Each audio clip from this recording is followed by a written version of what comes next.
आज नाश्त्यासाठी गेल्या होत्या इडल्या गेल्या म्हटल्यानंतर भांडीचा खूप पसारा पडतो. हे सगळ्या नाश्त्याला करायचं म्हटलं का त्याचा भांड्याचा पसाराच खूप असतो. त्यापेक्षा ते भाजी चपाती करून झालेलं मोकळं बरं. खूप भांड्याचा पसारा निघाला. मी ही इडल्या बनवल्या होत्या. इडली, चटणी, सांबार आणि दही होतं त्याच्याबरोबर. कोणाला वाटलं तर मिरची खाऊ शकतं त्याच्याबरोबर, पण मी काही बनवली नव्हती.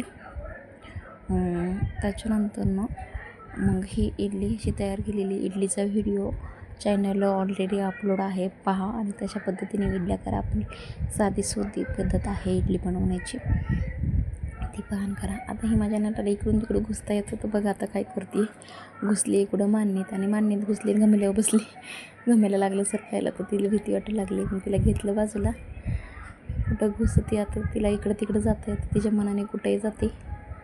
आता चाललं आहे तिचं, इकडं जा तिकडं जा, आणि भीती वाटली का रडायचं.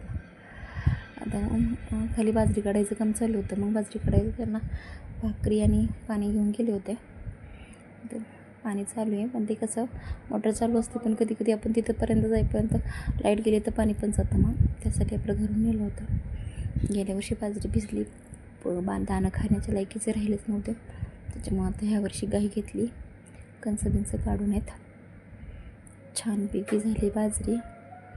काढण्याचं काम चालू आहे. ऊन लागते. नाटाला झोपवली होती, मग मी आली होती खाली, कारण का मग ती राहत नाही कोणाकडं. असं पाणी चालू आहे. एवढे उभे आहेत तेवढे राहिलेत खाली फुटलेले घेतले होतं काढून, कारण का कमीत कमी पाऊस आला तर दाणं तर सेफ राहतील म्हणून. हे छान पेरूचं झाड आहे, पेरू छान लागतात त्या झाडाचे. इथं पाणी चालू आहे.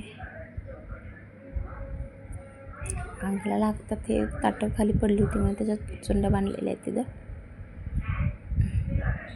इथं पहिली विहीर होती, पण आता ती गाडली गेली. मी यायच्या आधीची वेळ आहे ती, आधीची काळ आहे. कधी कोणत्या काळाला गाडली ती माहीत नाही, पण आहे ती जागा अजून. त्याच्यात पाणी निघतं आहे वरती. इथून जाताना जरा अंगाला पानच कापली, जरा जाऊ दे तर चालते तेवढा. खाली आले होते तर त्याच्याबरोबर मी कैऱ्या पण आणल्या होत्या, टपात भरून कैऱ्या. ते वावर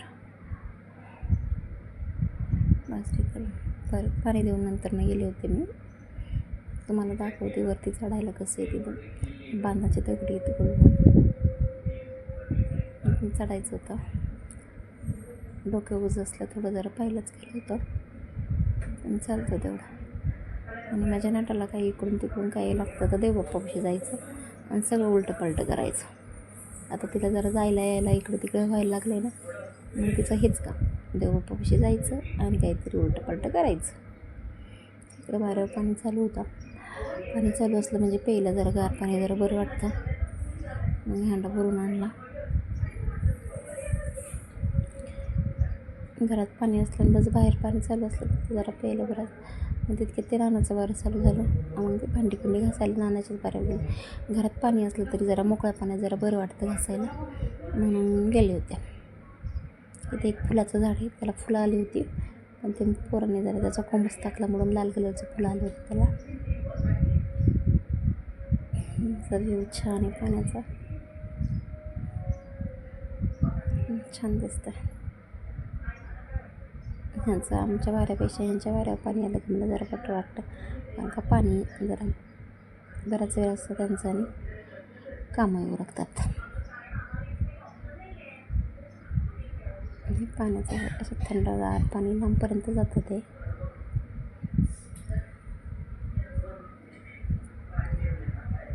दिसायला व्ह्यू वगैरे छान दिसतं.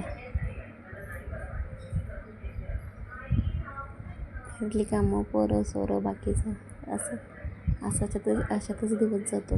असा होता माझा आजचा दिवस. पहा व्हिडिओ, पहा, लाईक करा, शेअर करा, सबस्क्राईब चॅनल करा.